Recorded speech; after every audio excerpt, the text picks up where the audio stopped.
Okay, so let me explain you what we do here. So we are basically using something called open closed principle.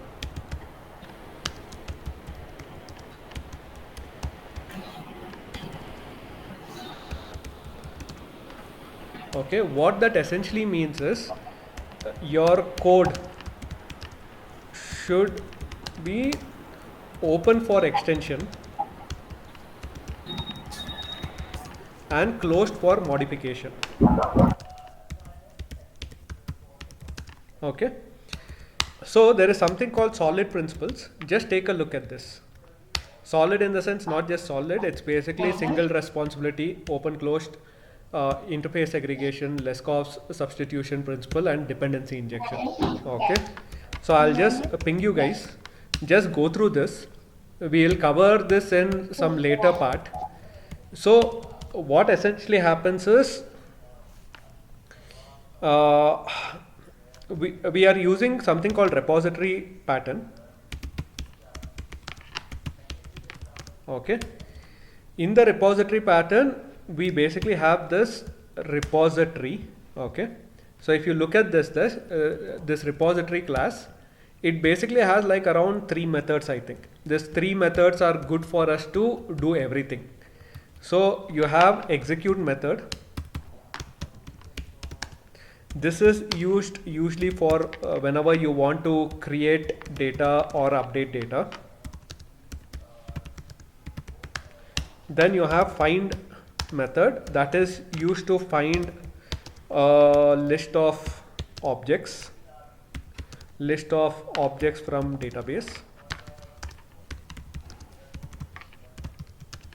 Then you have something called find one, which is used to find a single entry from the database.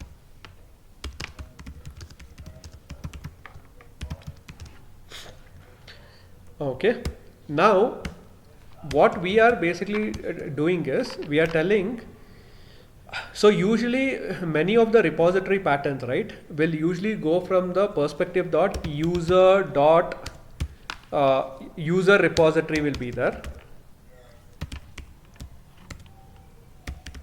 and in this you will basically have find by email ID,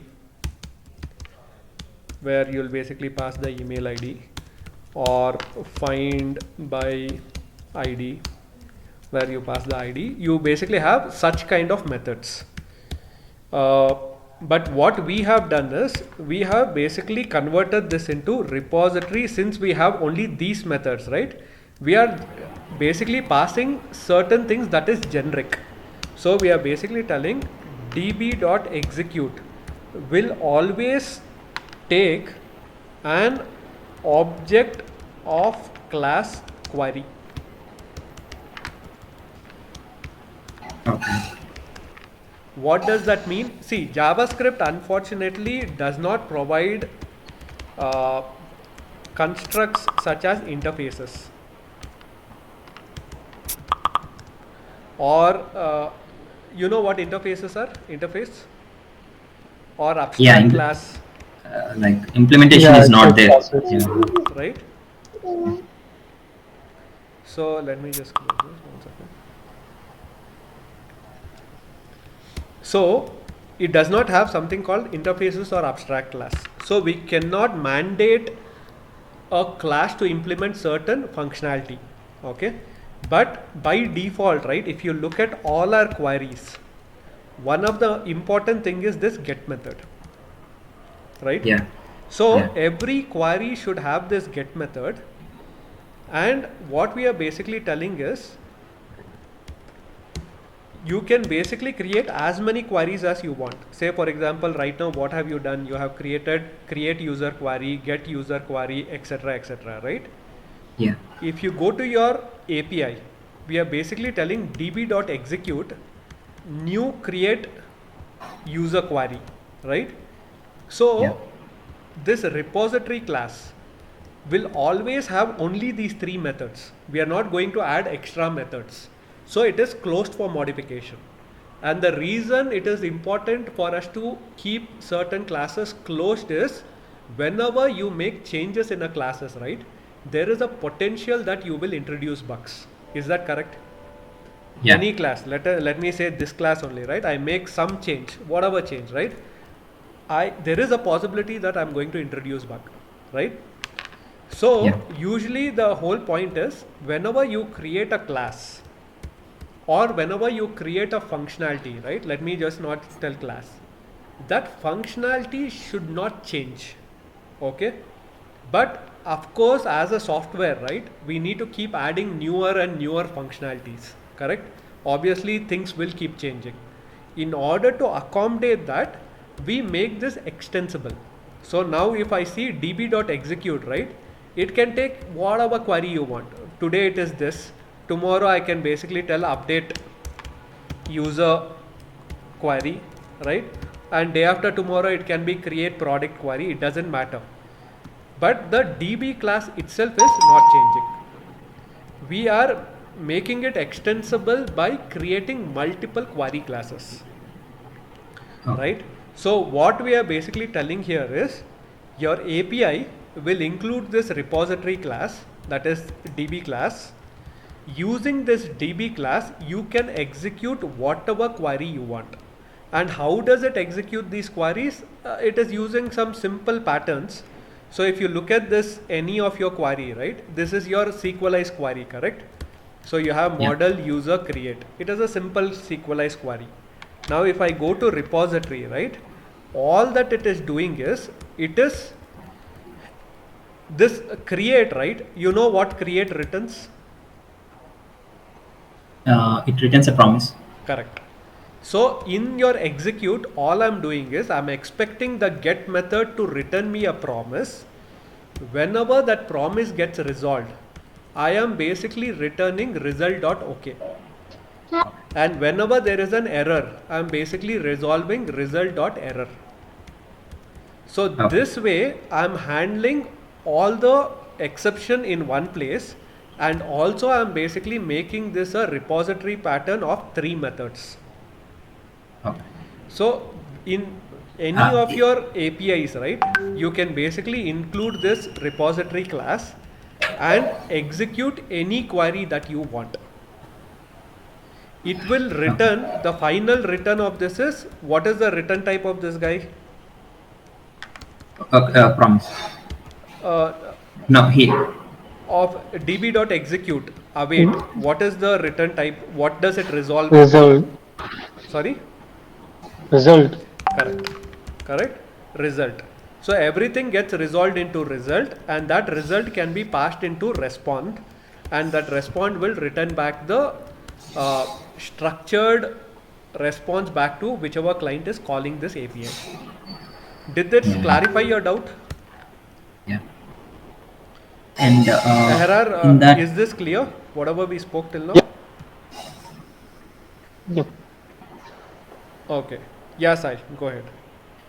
in create user query, anyone's go to create user query. Create user query, yes.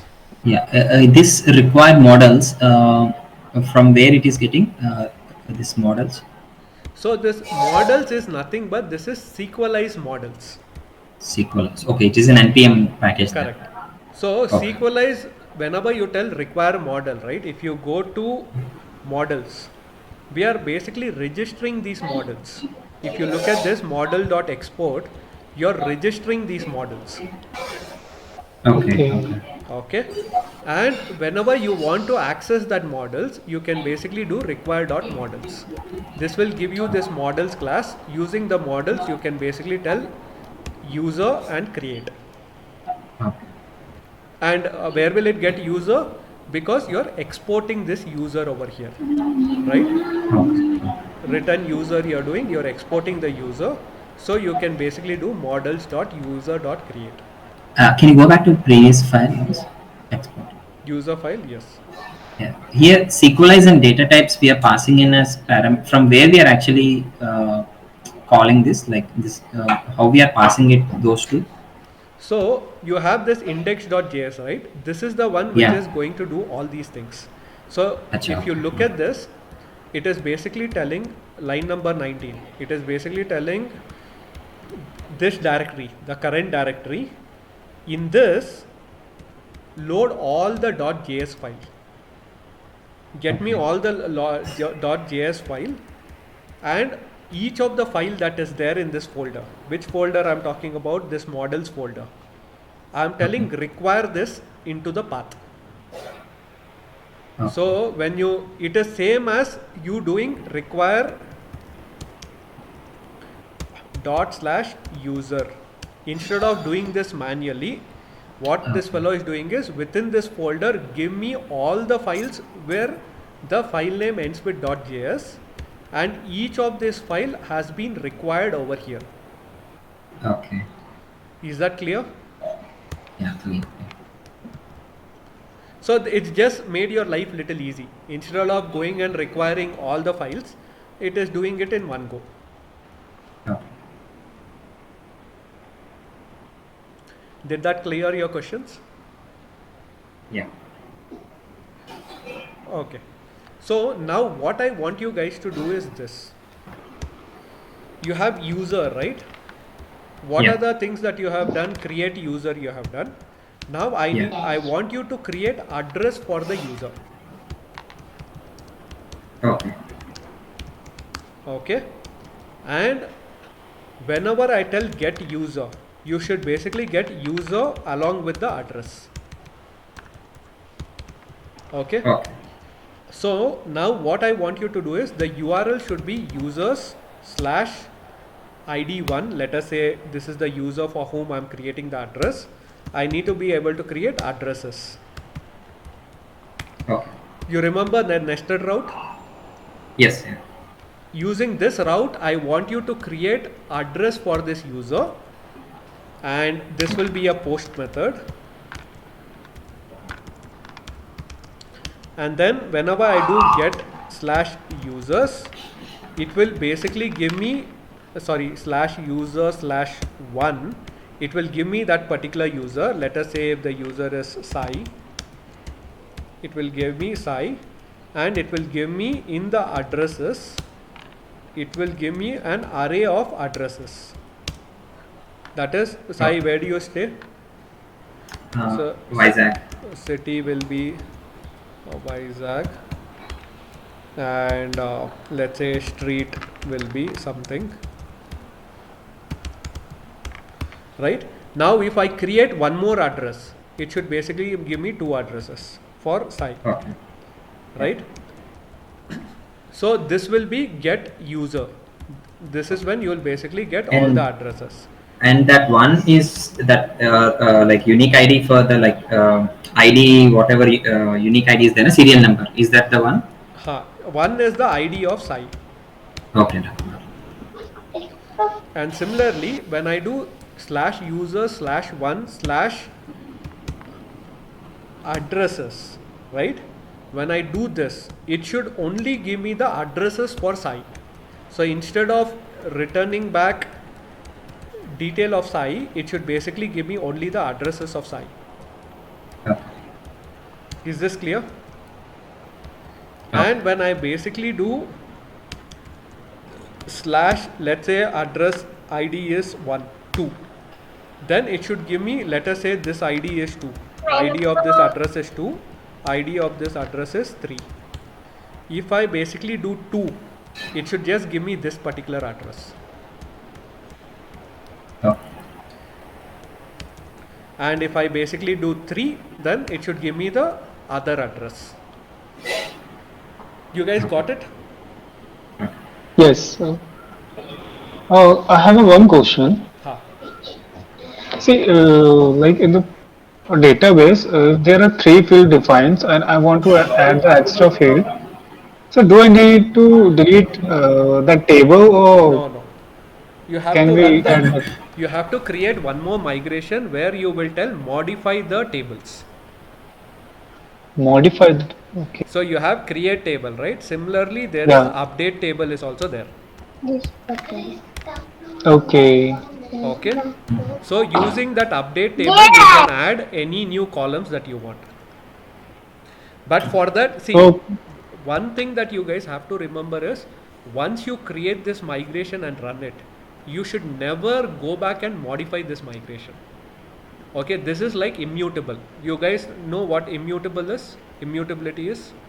Yes, yes. मुझको चाहिए Once it is done, right, it is done. You should not modify Yeah. it. Okay, so if you want to add one more column, then you need to create one more migration file. Tell I am adding a new column email ID. Let us say you know how to create migration, right, using the command line.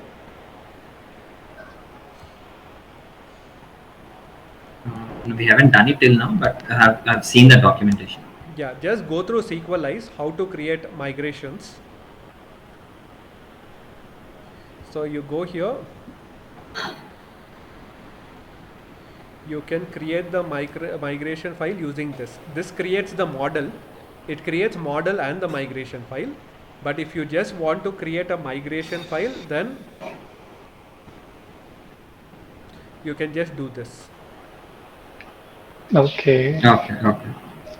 Okay, this will create one file like this for you over here, and there you can go and add whatever you want. Let us say I'm just giving an example. After running that command, let us say this is some new timestamp, and here you can give the name as adding. Does it contain email ID? It has email ID, name. Mobile number is not there, right? Let us say adding mobile to user.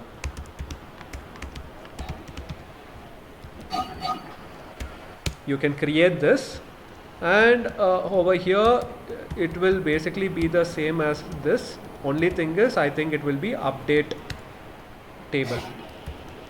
Okay. And here instead of ID, you basically give mobile. Allow null false, primary false, type will be string. Okay. So now what it will do is it will add additional column mobile number to your user table, and here again instead of drop table it will be drop column. And which column should you drop? In the user you need to drop the column mobile, right? Okay. So Okay. when you run the migration, it will basically create, it will add a new column to this table. When you basically roll back the migration, it will remove the column from the table. Okay. Is this clear? Okay. If you guys have any doubt, right, let's go through this migration thing once more. If you look at this, I think this guy will have query interface. Yes. If you look at the query interface, right, there is something called query interface over here. There you will see how to create all these things. Say for example, query interface create table is there. Similarly, adding column, query interface add column to a table. You can add a column. Okay. This is what you wanted, Ahara, right? Yeah. Say for example, I want to change a column. You can do this. Removing a column, you can do this. So all the methods are there. You can take a look at this query interface. Okay. So the important thing for you to learn is this migrations.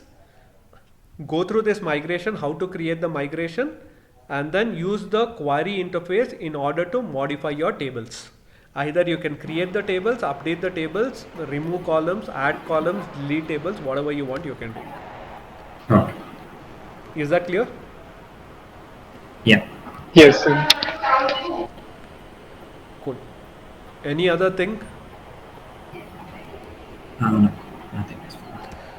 So today exercises. Can you share that this architecture for learning purpose? I like will share it. We do not repository? have a document as of now. We'll have to create Okay. that. I will definitely share the architecture. Okay. But you understood how we have done it, right? Yeah. Okay, and I'm Now- going to send you guys this. Using this, let us complete the next set of exercise. Okay. Okay. Okay. Any other doubts or questions? No. Okay. Okay. Awesome, guys. Take care. Okay. Bye.